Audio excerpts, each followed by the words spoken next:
اما بعد فقد قال اللہ سبحانہ وتعالی فی محکم کتابہ الکریم وقولہ الحق بسم اللہ الرحمن الرحیم لقد ارسلنا رسلنا بالبینات وانزلنا معهم الكتاب والمیزان لیقوم الناس بالقسط وانزلنا الحدید فیہ بأس شدید ومنافع للناس ولیعلم اللہ من ینصرہ ورسلہ بالغیب ان اللہ قوی عزیز. صلوات بر محمد.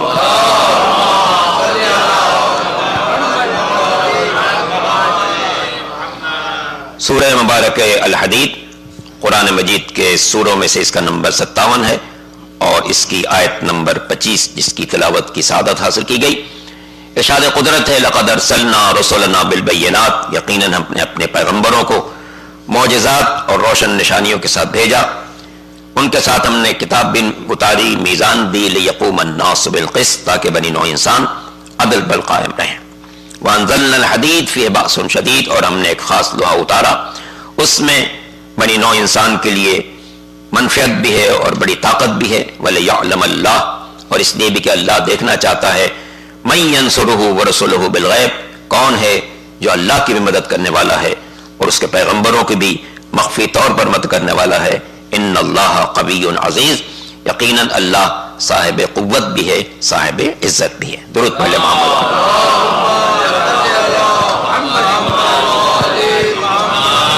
تمہارے واجب احترام مراد بھائی کی بات بہت ہی اہم ہے کہ ہم لوگ 6:30 بجے سے یہاں پر بیٹھے ہیں، تو ظاہر ہے کہ صورت میں کسی طویل تقریر کی گنجائش نہیں ہے، اور یقیناً ذکر مظلوم کربلا ہی کے لیے ہم سب یہاں پر جمع ہوئے ہیں. لیکن میں فہرست کے طور پر عرض کر دوں کہ چونکہ جو یہاں کے ادارے کے صدر ہیں انہوں نے خواہش کی تھی کہ مذہب شیعہ پر مخالفین کی طرف سے جو اعتراضات کیے جاتے ہیں ان کے جوابات عرض کیے جائیں، تو میں آج صرف فہرست کے طور پر کہ کون کون سے خاص اعتراضات ہوتے ہیں اور اس پر ہمیں گفتگو کرنی ہے.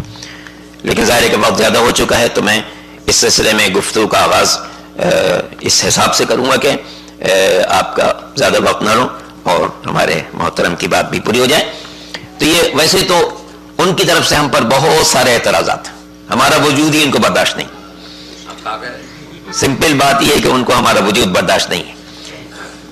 لیکن جو مسلسل اعتراضات ہوتے ہیں، اور چونکہ ہم میں سے ہر شخص کو ان سے واسطہ پڑتا رہتا ہے، آفیسز میں، ملاقاتوں میں، اجتماعات میں، کہیں بھی اٹریکشن رہتا ہے، ملاقات رہتی ہے، تو یہ سوالات سامنے آتے ہیں. تو ان میں سے چند کا میں نے انتخاب کیا جس پر انشاءاللہ گفتگو رہے گی جب موقع ہوگا. پہلی بات یہ کہ آپ لوگ تبرہ کرتے ہیں جو خلاف تہذیب ہے. یہ ایک بہت بڑا ان کا اعتراض ہوتا ہے کہ جناب آپ لوگ کیوں کچھ لوگوں کو برا بھلا کہتے ہیں. دوسری بات یہ کہ آپ لوگ تقیہ کرتے ہیں جو جھوٹ کی ایک قسم ہے. تیسری بات یہ کہ آپ لوگوں کا قرآن پر صحیح معنوں میں ایمان نہیں ہے. آپ کا قرآن 40 پارے کو ہوتا ہے اور یہ جو قرآن ہے آپ اس پر عمل نہیں کرتے، اس کو نہیں مانتے. چوتھی بات، آپ لوگ 5 وقت کی نماز 3 پڑھتے ہیں. نمازیں 5 اللہ نے فرض کی ہیں، لیکن آپ 3 وقت نماز پڑھتے ہیں. آپ لوگ روزہ کھولنے میں تاخیر کرتے ہیں. تمام امت مسلمہ غروب آفتاب پر کھولتی ہے اور آپ لوگ جو ہیں الگ اپنی 1.5 اینٹ کی مسجد بناتے ہیں اور الگ کھولتے ہیں. دوسرے مسلمانوں کی ضد میں ہاتھ کھول کر نماز پڑھتے ہیں. اس سے بڑا اعتراض یہ کہ آپ لوگ نماز کے لیے سجدگاہ استعمال کرتے ہیں. یہ بہت بڑا اعتراض ہے. دوسری اور ایک اہم ترین سوال، غیر خدا سے مدد مانگتے ہیں. آپ لوگ اپنی مشکل میں بات بات پر یا علی کہتے ہیں.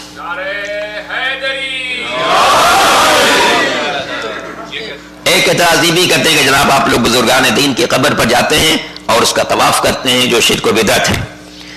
ایک اعتراض یہ بھی ہوتا ہے کہ جناب آپ سینہ پیٹتے ہیں، ماتم کرتے ہیں. ایک اعتراض یہ بھی ہوتا ہے کہ مرنے والوں پر آپ روتے ہیں، جبکہ ان کے یہ لکھا ہوا ہے کہ مرنے والے پر رونے سے خود مرنے والے کو عذاب ہوتا ہے.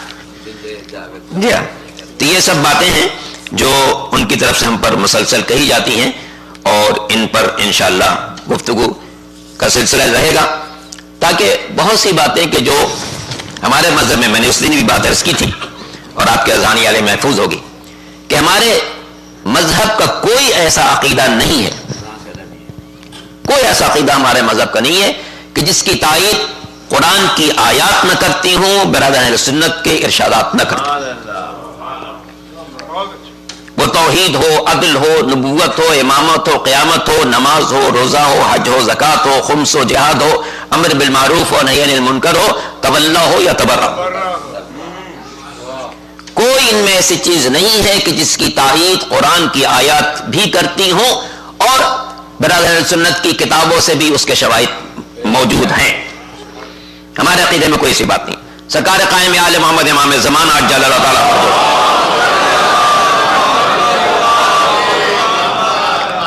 جو پردے غیب میں ہماری ہدایت فرما رہے ہیں، اس پر بھی جناب آپ لوگ ایک ایسے ہادی کو اپنا ہادی رہنما تسلیم کرتے ہیں جو پردے غیب میں، ہم اس پر بھی قرآن کی آیات کی روشنی میں گفتگو کریں۔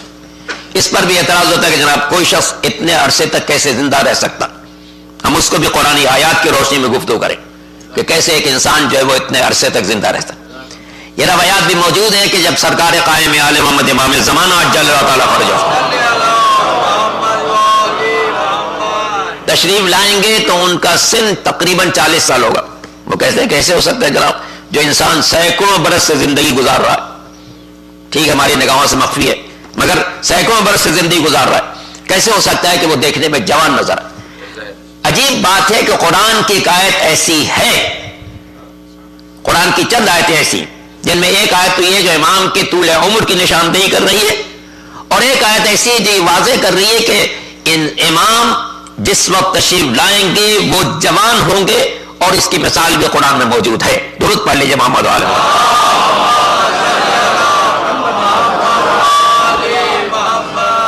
تو یہ اور اس قسم کی بہت سی باتیں جو انشاءاللہ گفتگو کے اندر آتی رہیں گی، یہ سب فیض ہے سرکار حسین ابن علی علیہ السلام۔ ہماری مجالس ایک درس ہے، ایک درس ہے، زندگی کا بھی درس ہے، بندگی کا بھی درس ہے۔ اس لیے میں نے کہا تھا کہ یہ ہمارے مولانا صاحب جو تشریف لائے ہیں، ان کی تقریر صرف کچھ لوگ نہ سنیں، سب لوگ سنیں۔ درود پڑھ لیں محمد و آل محمد۔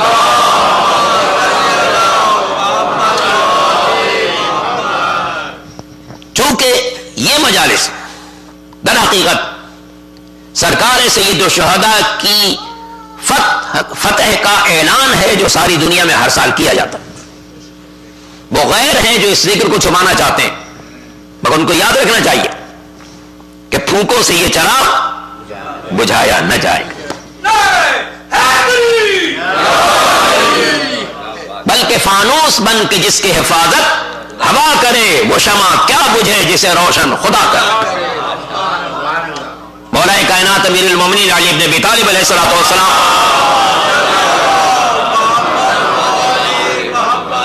کی عظمت و جلالت پر کتنے پردے ڈالنے کی کوشش کی گئی، لیکن کون نہیں جانتا کہ بنی امیہ کا دور ہو، بنی عباس کا دور ہو، سلاطین زمانہ ہو، ہر دور میں کوشش کی گئی کہ میرے مولا کے فضائل پر پردہ ڈالا جائے، مگر یہ بات سب جانتے ہیں کہ دنیا کی تمام مذموم کوششوں کے باوجود میرے مولا کے فضائل اس طریقے سے چھلک رہے ہیں کہ تاریخ اسلام کا کوئی ایسا معتبر باب نہیں پیش کیا جا سکتا جس میں اسلام کا تذکرہ تو موجود ہو، مولا کائنات کا تذکرہ موجود نہ ہو۔ آج کی مجلس میں صرف ایک حدیث میں آپ تک پہنچا دوں، سرکار دو عالم خاتم الانبیاء احمد مجتبی محمد مصطفیٰ،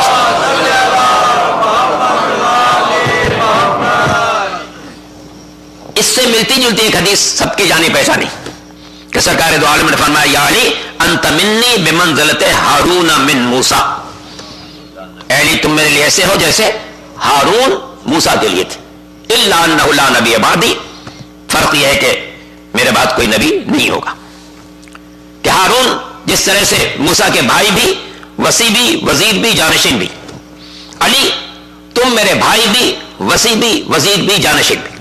یہ حدیث سب کی جانی پہچانی جو سیاسی میں موجود ہے، ہماری سب کے دور میں موجود ہے۔ میں اس سے ملتی جلتی ایک حدیث آپ تک پہنچانا چاہتا ہوں، اور غور کیجیے گا اس حدیث پر، کیا عجیب و غریب حدیث ہے۔ سرکار فرماتے ہیں، اور یہ دو کتابوں کے اندر آپ دیکھ سکتے ہیں، ایک یہ نبی المودت میں اور ایک مودت القربہ۔ سرکار فرماتے ہیں اور یہ بات سب پر واضح ہے کہ سرکار کے بارے میں قدرت کا ارشاد کہ وما ينطق عن الهوى ان هو الا وحی یوحى، میرا نبی اپنی مرضی سے کوئی بات نہیں کرتا، وہ تو وحی الہی کی ترجمانی کرتا ہے۔ گویا جب بھی سرکار کوئی بات فرمائے زبان پیغمبر کی ہے، فرمان پروردگار۔ تو پیغمبر کیا فرماتے؟ یا علی انت منی بمنزلۃ الراس من الجسد، علی تم میرے لیے ایسے ہو، صاحبان دانش کا مجمع غور کیجیے گا، یا علی تم میرے لیے ایسے ہو جیسے جسم کے لیے سر ہوا کرتا۔ سر جسم کی شناخت کا ذریعہ بھی ہے، حیات کا تسلسل بھی۔ سر جسم کی شناخت کا ذریعہ بھی ہے، حیات کا تسلسل بھی ہے۔ اب جب پیغمبر نے فرمایا علی تم میرے لیے ایسے ہو جیسے جسم کے لیے سر ہوتا ہے، تو گویا پیغمبر بتانا چاہتے ہیں کہ میری شناخت کا ذریعہ بھی علی ہے، میری حیات کا تسلسل بھی علی کے ذریعے سے۔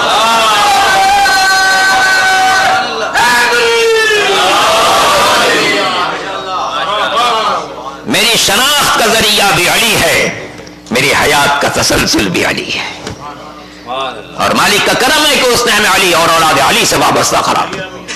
ہم نے وفات پیغمبر کے بعد نہیں دیکھا حکومت کس کے پاس ہے، جاہ و حشم کس کے پاس ہے، مال و دولت کس کے پاس، ہم نے یہ دیکھا وارث علم الہی کہاں ہے۔ اس لیے کہ ہم نے پیغمبر کو بحیثیت حاکم نہیں دیکھا، بحیثیت بادشاہ نہیں دیکھا۔ ہر جمعے کو ہر مسلمان کو پیغمبر کی شان بیان کی جاتی ہے۔ هو الذي بعث في الأمين رسولا منهم يتلو عليهم آياته ويزكيهم ويعلمهم الكتاب والحكمة وإن كانوا من قبل لفي ضلال مبين۔ اللہ وہ ہے جس نے امی لوگوں کے درمیان رسول مبعوث کیا۔ اس رسول کی شان کیا ہے؟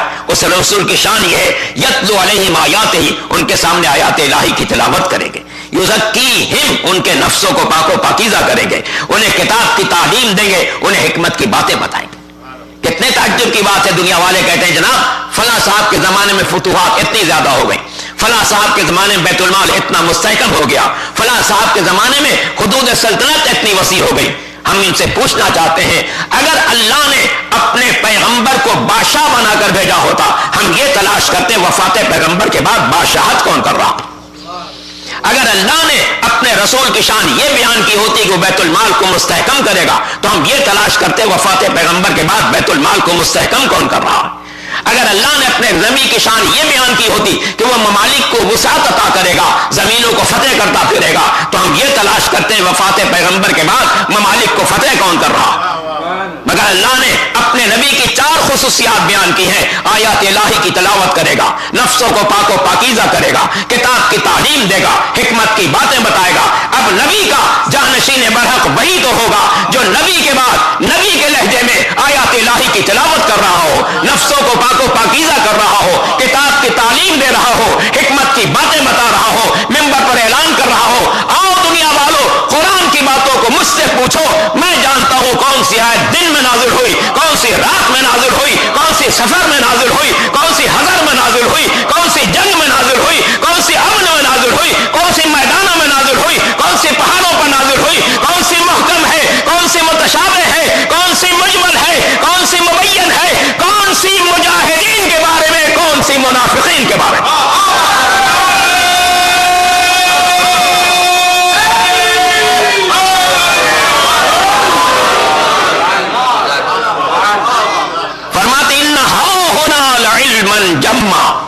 یہاں پر ایک علم کا ذخیرہ موجود ہے، آؤ علی سے پوچھو، سلونی قبل ان تفتدونی، مجھ سے پوچھ لو قبل اس کے کہ میں دنیا میں موجود نہ رہوں، فإنی أعرف بطرق السماء من طرق الأرض، اس لیے کہ میں جتنا زمین کے راستوں کو جانتا ہوں اس سے زیادہ آسمانوں کے راستوں کو جانتا ہوں۔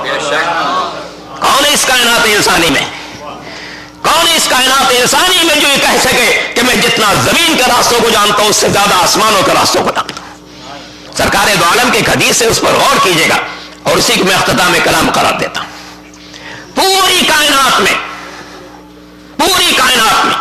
حضرت آدم سے لے کے سرکار دو عالم تک، سرکار دو عالم سے لے کے آج تک، اور آج سے لے کے قیامت تک، اس پوری کائنات میں کون سی ایسی ذات ہے جس کے ذکر کو اللہ کے رسول نے ہر مجلس کی زینت قرار دیا.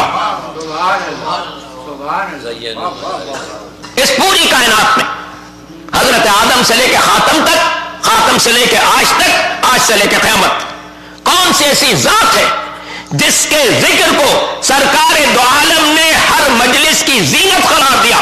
تو وہ صرف اور صرف مولا کائنات، حلال مشکلات، اسد اللہ الغالب، غالب علی کل غالب، امیر المومنین علی ابن ابی طالب علیہ الصلوۃ والسلام.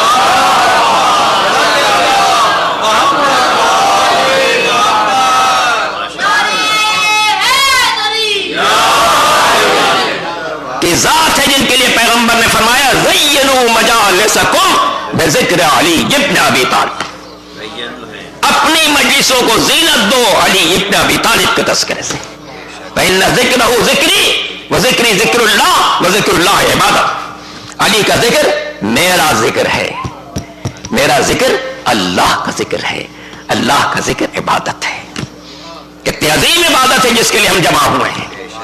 اور یہ سب صدقہ ہے حسین ابن علی کا، سب صدقہ ہے حسین ابن علی. آج دنیا میں دین کا جو چراغ زندہ ہے وہ حسین ابن علی کی بنا پر زندہ. کوئی کوئی کوئی اس ذکر کو مٹا نہیں سکتا. وہ دنیا میں ابھرنے والی باطل طاقتیں ہو جو کبھی داعش کے نام سے، کبھی طالبان کے نام سے، کبھی القاعدہ بے قاعدہ کے نام سے. جی ہاں، جو جتنے بے قاعدہ انہوں نے اپنا نام القاعدہ رکھ رکھا. درود پڑھ لیجیے محمد آل محمد. ایک بار اور درود پہلے محمد آل محمد.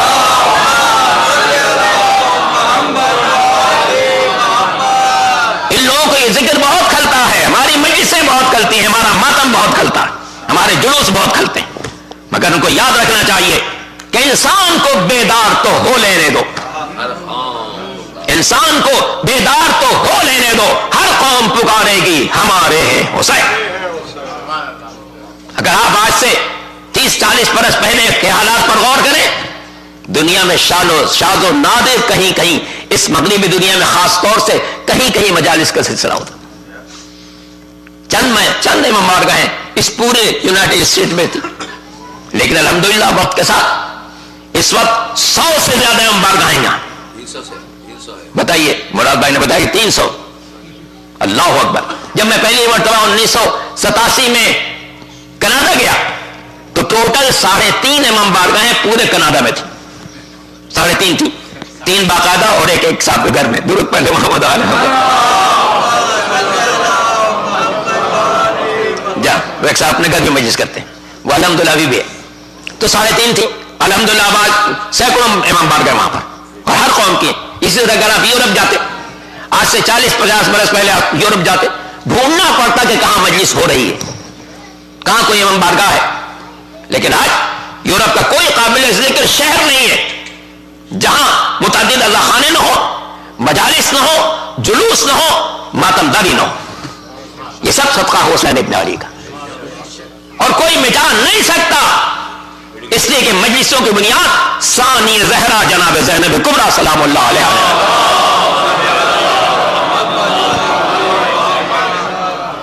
سچ یہی ہے، سچ یہی ہے. دین زندہ ہے کربلا کی وجہ سے، کربلا زندہ ہے جناب زینب کبریٰ کی وجہ سے، جنہوں نے قید و بند کے عالم میں ہر جگہ پیغام حسینی کی اس طریقے سے نشر و اشاعت کی کہ دنیا کا کوئی انسان اس ذکر کو مٹا نہیں سکتا. دنیا مٹ جائے گی، یہ ذکر زندہ رہے گا. ایک بوڑھے جوان بوڑھے ہوتے جائیں گے، بوڑھے گزرتے جائیں گے، ایک نسل کے بعد دوسری نسل آتی رہے گی، مگر یہ ذکر آگے بڑھتا چلا جائے گا. ہر سال مجالس میں اضافہ ہوگا، ہر سال جلوسوں میں اضافہ ہوگا، ہر سال قافیہ داری میں اضافہ ہوگا، ہر سال علم اٹھانے والوں کی تعداد میں اضافہ ہوگا، ہر سال لبیک لبیک لبیک یا حسین کہنے والوں کی تعداد میں اضافہ ہوگا. یہ ذکر نہیں مٹ سکتا. دنیا کے تمام باطل قوتوں کو یاد رکھنا چاہیے کہ یہ ذکر مٹ نہیں سکتا ہے، ذکر نہیں مٹ سکتا. اس لیے کہ اس کی بنیاد ایک عظیم شخصیت نے رکھی ہے، قید و بند میں رکھی ہے. اللہ اکبر. سرکار دو عالم کے یہاں جب چھوٹا نواسا حسین آیا، جبریل امین آئے، تہنیت بھی پیش کی، تعزیت بھی پیش کی، تہنیت بھی پیش کی، تعزیت بھی پیش کی۔ تہنیت پیش کی کہ اللہ نے آپ کو ایک انتہائی پیارا فرزند عطا فرمایا، اور تعزیت بھی پیش کی کہ اللہ کے رسول آپ کی امت کے ہاتھوں اس کا خون بہایا جائے گا۔ عزیزان محترم، کیا کیفیت ہوگی سرکار دو عالم کی۔ ام سلمہ کہتی ہے، جناب ام سلمہ پیغمبر کے ازواج میں ایک انتہائی عظیم المرتبت خاتون ہے، اور جو سب سے زیادہ زندہ رہی، آخر وقت تک دنیا میں رہی۔ وہ کہتی ہے کہ میں حسین کو پیغمبر کی آغوش میں دیکھ کر دوسرے حجرے میں چلی گئی۔ پیغمبر نے اپنے بچے کو آغوش میں لیا، اس کی جبین کو پیار کرتے ہیں، اس کے رخسار پر پیار کرتے ہیں، بہت خوش تھے پیغمبر۔ اچانک میں نے اپنے حجرے میں پیغمبر کے رونے کی آواز سنی، میں نے اپنے حجرے میں پیغمبر کے رونے کی آواز سنی۔ اس روایت کا فقرہ خاص طور سے قابل غور ہے کہ جناب ام سلمہ فرماتی میں اپنے حجرے میں چلی آئی تھی، پیغمبر اپنے حجرے میں تھے، مگر میں نے اپنے حجرے میں پیغمبر کے رونے کی آواز سنی۔ اگر جناب ام سلمہ پیغمبر کے کمرے میں موجود ہوتی تو سوچا جا سکتا تھا کہ آنسو کو دیکھ کر سمجھی کہ پیغمبر رو رہے ہیں، لیکن یہ الفاظ یہ ہے کہ پیغمبر اور حجرے میں تھے، میں ایک اور حجرے میں تھی، میں نے پیغمبر کے رونے کی آواز سنی۔ اس سے اندازہ ہوتا ہے کہ پیغمبر اسلام اپنے نواسے پر اتنی شدت سے گریہ فرما رہے تھے کہ دوسرے کمرے تک میرے آواز پہنچ رہی تھی۔ اور آپ جانتے ہیں چھٹے امام کا ایک ارشاد ہے کہ دیکھو میرے جد حسین پر اس طریقے سے گریہ کرو، اس طریقے سے گریہ کرو جیسے کوئی ماں اپنے جوان بیٹے پر گریہ، اپنے جوان بیٹے پر گریہ کرتی ہے۔ یہ دونوں شہزادے جو جوانان جنت کے سردار ہیں، پیغمبر کو کتنے عزیز تھے، کتنے عزیز تھے کہ اگر پیغمبر مسجد میں خطبہ دے رہے ہو اور یہ شہزادے آ جائیں، پیغمبر خطبہ روک دیتے تھے، ممبر سے اترتے تھے، بچوں کو اٹھاتے تھے، اپنے آغوش میں بٹھاتے تھے۔ ایک ایسی موقع کا تذکرہ ہے، پیغمبر اسلام اپنے دونوں بازو، اپنے دونوں شانوں پر، اپنے دونوں زانوؤں پر ان دو شہزادوں کو بٹھائے ہوئے تھے۔ جبریل امین نے آ کر کوئی بات پیغمبر سے کہی، جس کے بعد پیغمبر نے حسین کا منہ چومنا شروع کیا، حسن کا منہ چومنا شروع کیا، حسین کا گلا چومنا شروع کیا۔ بار بار حسن کا منہ چومتے ہیں، حسین کا گلا چومتے ہیں۔ امام حسین یہاں سے جب رخصت ہوئے، مادر گرامی کے پاس پہنچے، اے اماں ذرا میرا منہ سونگیے، کوئی بدبو تو نہیں آ رہی، کوئی بدبو تو نہیں آ رہی ہے۔ جناب سیدہ کا دل بے چین ہوا، بچہ یہ سوال کیوں کر رہا ہے؟ فرمایا نہیں بیٹا، تمہارے منہ سے تو مشک و عنبر کی خوشبو آتی ہے۔ امام فرماتے ہیں مگر اماں کوئی بات ضرور ہے کہ آج میرے نانا نے حسن کا تو منہ چوما مگر میرا منہ نہیں چوم رہے تھے، میرا گلا چوم رہے تھے۔ شہزادی کا دل بے چین ہوا کہ میرے بابا کا کوئی عمل بھی مرضی الہی کے بغیر نہیں ہوتا، کوئی خاص وجہ آج ہوئی ہے۔ پر جناب شہزادی نے اپنے بابا کا انتظار کیا، جب پیغمبر تشریف لائے تو شہزادی نے فرمایا بابا آپ جانتے ہیں مجھ سے حسین کا رونا گوارا نہیں ہوتا، مجھ سے حسین کا رونا برداشت نہیں ہوتا۔ یہ بچہ روتا ہوا آیا ہے اور مجھ سے یہ سوال کر رہا ہے کہ میری مادر گرامی ذرا میرا منہ سوکھیے، کوئی بدبو تو نہیں آ رہی ہے۔ اس لیے کہ آپ نے حسن کا منہ چوما، حسین کا گلا چوما۔ جناب پیغمبر فرماتے ہیں بیٹی اس بات کو نہ پوچھو تو بہتر ہے۔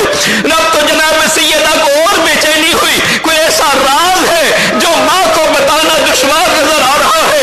اللہ اکبر، جب جناب سیدہ نے اصرار کیا، کہتے ہیں گھر کے اندر مولا موجود تھے، پیغمبر نے امیر المومنین سے کہا یا علی ذرا فاطمہ کے بازو تھام لو، اس لیے کہ میں جو کچھ بیان کرنے والا ہوں ایک ماں کا دل برداشت نہیں کر سکتا ہے۔ اس کے بعد پیغمبر نے فرمایا بیٹی تو جانتی ہے میں کوئی عمل بھی حکم الہی کے بغیر نہیں کرتا۔ ابھی جبریل امین آئے تھے، انہوں نے خبر دی ہے کہ میرے دونوں نواسے شہید کیے جائیں گے، مگر فرض یہ ہے ایک کو زہر پینا ہے، ایک کا گلا کاٹا جائے گا۔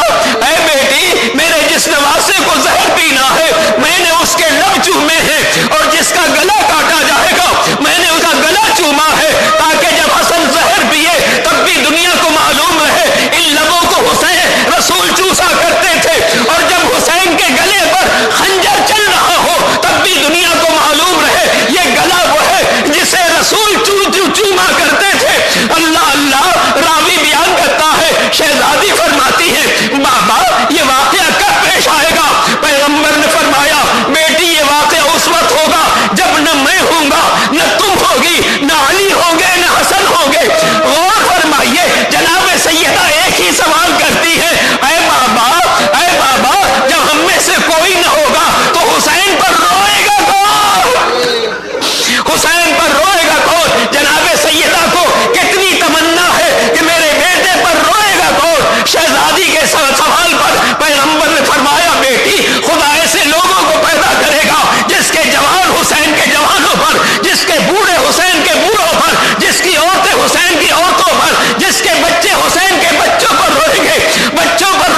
حسین، ہائے حسین، ماتم حسین۔